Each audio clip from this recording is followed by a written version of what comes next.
back to my booktube channel. This week's video, or today's video, is going to be, we did top 10 book boyfriends. Now we're doing top 10 book couples. You saw MMCs. Today we're doing couples because I have been thinking about this a lot lately because I've been reading so many like good couples and I'm so ready to talk about it. So we're gonna do 10. Do I have a bunch? Yes. Pretty much any couple that I read, I end up loving for some reason. Now that's not to say that like every single other book couple that I've ever read I hate. They just didn't make the top 10 because top 10 is a very select few. This is also not to say that this will never change as well. This is subject to change because obviously it's not like I've read every single book on planet Earth. So subject to change. There will definitely be new additions. Who knows? Some people might get bumped to further up. Some people might get bumped lower down. Who knows? Let's do this. We're actually going to start now because now I'm kind of prepared. I feel like I'm still missing stuff, but that's okay.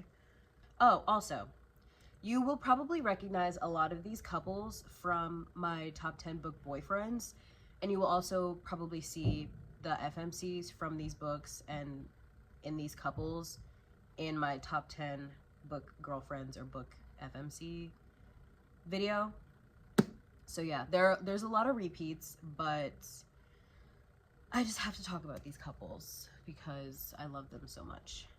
Coming in at number 10, we have B and Jamie from A Love Letter to Whiskey. Now, neither B nor Jamie make my top 10 MMCs or FMCs, but their relationship, them as a couple, I fucking loved. They were so incredibly perfect for each other for their entire, like, the entire time that they knew each other. They were perfect together. They were best friends, but they also were just so in love with each other the entire time, and they went through so much shit together, but also so much shit like individually that kept them from being together. But like, this is one of the most frustrating couples I've ever read about. And I know that's subject to change because a lot of people say that about Magnolia Parks, and I'm gonna read that very soon. B and Jamie just have a love that is unlike anything I've ever read in my life. The way they described how they felt about each other was just like beautiful and poetic, and it was just like, oh, this is one of the most well-written books I think I've ever read in my life. If you have not read this book, go read it and read this version. The next one I don't have a physical copy of, but coming in at number 9, we have Theo and Winter from Reckless by Elsie Silver. This is, other than Wild Eyes, this is my favorite Elsie Silver book because I love me a good reverse Grumpy Sunshine, and I think I just relate to Winter so much that like I love how Theo loved her. He was everything that she needed and she was everything that he needed. They were just like the most, I mean, they were, you know, they had their spice to them, but they also had that like best friendship that you see in a lot of Elsie Silver books. Like they just loved being around each other other than like having romantic feelings for each other. Obviously they had that, and they had like, you know, sexual chemistry of course as well, but they were also just best friends. Like they loved being in each other's company, and you could feel that through the words on the unfortunately this is just paper, but you could feel it. You could feel their chemistry overall, not just like, it wasn't just sexual, and it wasn't just like, oh, these characters are just friends. It was like a perfect balance. I love them individually, and I love them together. Their banter was everything. Coming in at number 8, we have Rose and Connor. I have an inkling to finish this series quite soon, so I probably will. From the moment I read the first book, I fell in love with Rose and Connor individually and them together. They are the strongest, most intelligent couple ever. I really just love how well Connor knows her to the point where just like she's just like, you don't know me as well as you think you do, and he's just like, yes I do. Like, he just lets her be her, and that's what I love. Like, Rose is such a strong character. She's very opinionated. She speaks her mind. Like I said, she's intelligent. She's not, hold on, sorry, my chain is stuck. She's not afraid to like be herself, which is very, like I said, just very opinionated and just so unapologetically herself. And Connor just lets her shine, which I absolutely love. That's what I love the most. You get that a lot in Reckless as well. These characters, I just love a good, you'll see these a lot in my favorite or top 10 FMC video, but I just love a good misunderstood female main character. That is my favorite, because I relate so much to being a woman who is seen as mean and she's just cold and standoffish, and then you actually get to know them, or you put them in these situations where they can be vulnerable and how they actually are, their true personalities like shine through their like immediate demeanor. I love Rose so much. She is, I love her so fucking much. And I love how Connor loves her. They're just the strongest. One of the strongest couples I think I've ever read. Coming in at number 7, I don't have the copy with me, but it is Play Along, or Isaiah and Kennedy from Play Along by Liz Tomfordy. This is one of my 6-star reads. This is my favorite book in the Windy City series, because first of all, I just love me a good obsessed man. And Isaiah had been obsessed for years. He had been obsessed with her for years. They were just so sweet, but so fun, like unexpectedly fun together because of that night that they had in Vegas. And it's just like, oh, I can't even like properly describe how much I love these two. They were just so there for each other. Like, Isaiah was there for her in a way that I think is only really kind of comparable to Wild Eyes by Elsie Silver, the way that West was there for Skylar. He was just so supportive of her. They were so supportive of each other. And just the way that Kennedy was able to truly be herself once she was with Isaiah was so beautiful. They balance each other so perfectly. Kennedy is a lot more on the reserved side. She doesn't let people in very often. And Isaiah broke down those walls, and I loved it. I loved it, I loved it, I loved it. I love this book so fucking much. Next up, surprisingly, I feel like this might surprise some people, we have Garrett and Hannah. Now, is Garrett my top book boyfriend ever? Yes. For a number of reasons. Is Hannah my favorite FMC or book girlfriend of all time? No. And are they my favorite book couple of all time? No. But they still make top 10 because they were besties, man, and I fucking loved to see it. First of all, their banter was everything, and they were just like, again, they were so there for each other. Like, I say that a lot, but like that's something that I love about, or like certain book couples in particular, is like when they are basically ride or die for each other. I mean, I would say that that Hannah and Garrett are ride or die for each other, but not as much as a couple or couples that I will mention later. But they were besties, and I love a good best friend relationship. You know what I mean? Like, I love a good relationship that, like, when you strip away all of the romance and all of like any like sexual situations or sexual chemistry, you just have friends. You just have people who just love being around each other, love talking to each other, love being in each other's company. And that was them. And it was beautiful. And I loved it. Next up, we have Killian and Glendon from God of Malice by Rena Kent. I love this book.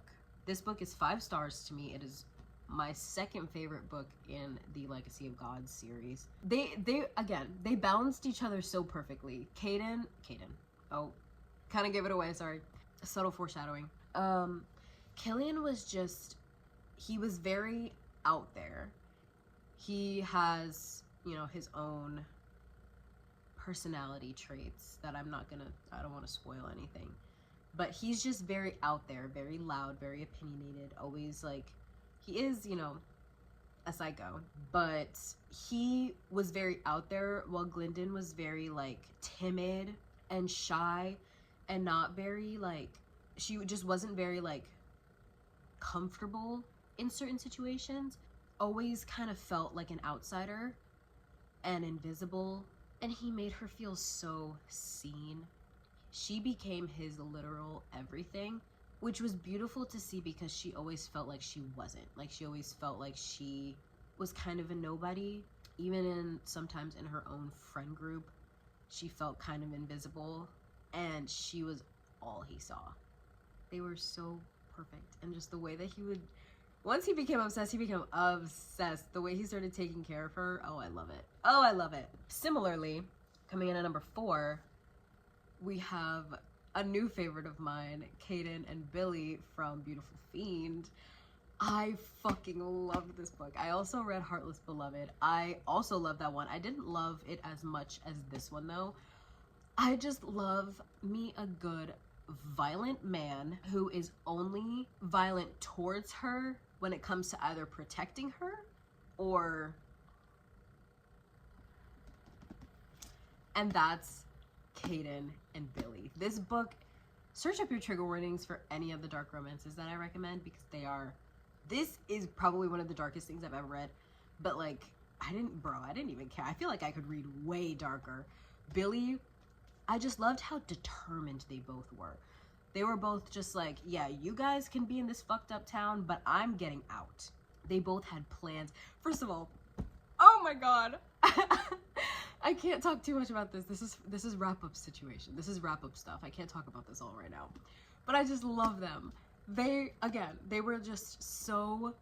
Oh, they had that I fucking hate you, but I'm so obsessed with you. I hate that I love you kind of relationship, banter, everything. Oh, I loved it. I loved it. I loved it. I loved it.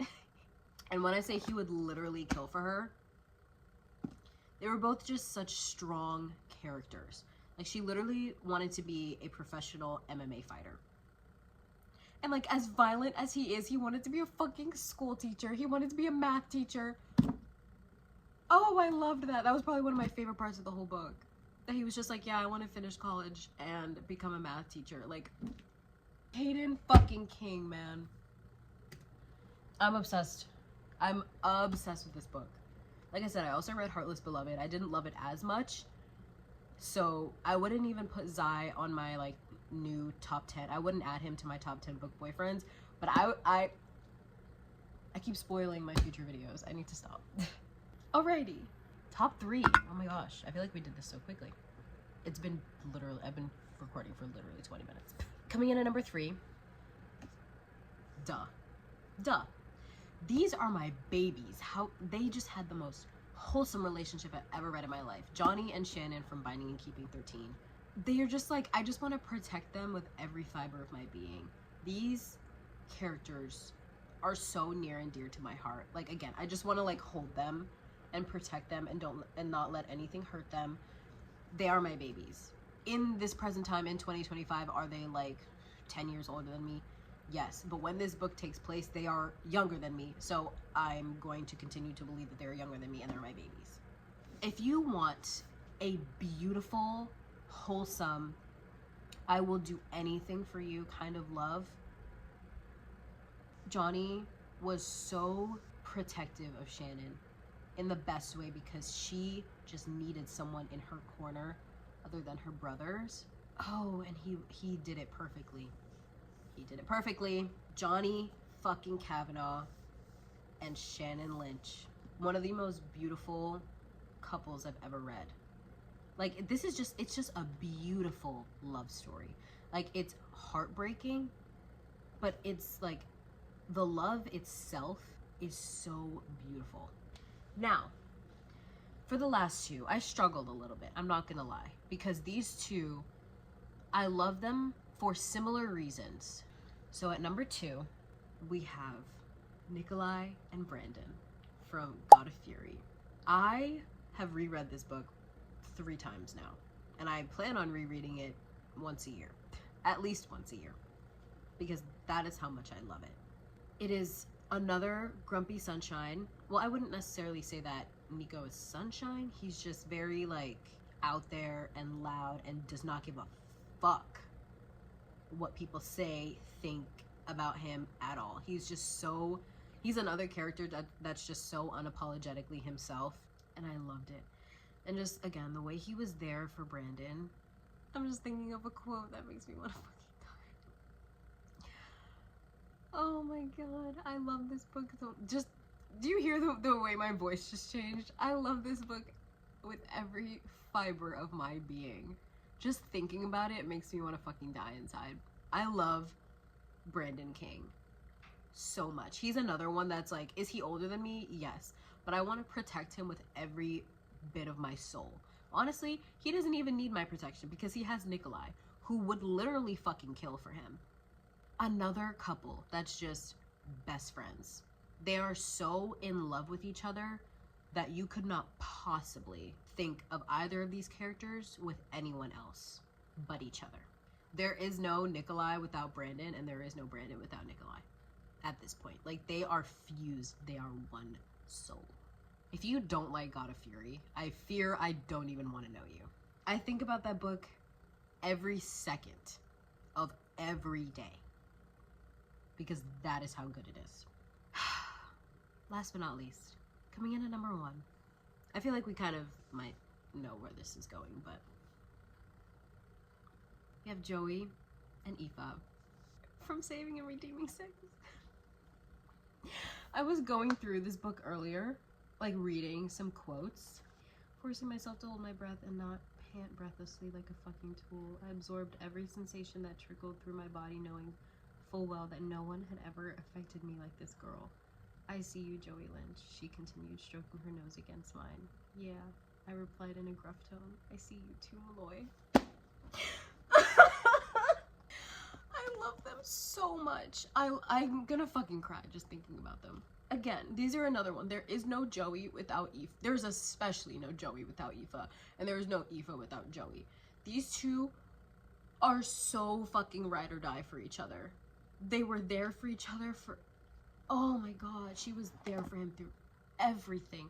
This is one of the strongest couples I've ever read in my life. They went through so much shit together. Together, individually, they went through so much shit, but they never let that affect how they felt about each other. From the moment they saw each other, oh, they knew.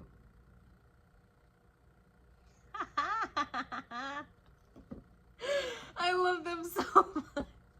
I can't even properly describe how much I love them. I need to reread this series. I hope this was enjoyable at all, because I feel like it was rambling, but I feel like it also kind of made no sense, anything I said. But I hope you can properly conclude how much I love these books and these couples. Go read all of these books that I'm recommending. Search up your trigger warnings for the Legacy of Gods books, any of the dark romances, the Beautiful Fiend, any of the Legacy of Gods books, Binding and Keeping 13. Search up trigger warnings for anything just to be safe. Make sure you're keeping yourself safe and healthy. Yeah, go read these books, please. I actually beg that people read Off Campus, Boys of Tommen, Legacy of Gods, any Elsie Silver book, honestly. Those are my top 10 favorite book couples. Subject to change, as well as there are book couples that I love that just did not make the top 10. I hope you enjoyed this. I hope it made sense. This is gonna be a bitch to edit because I've been recording for 30 minutes. I'll see you guys soon. Have an amazing night. I love you.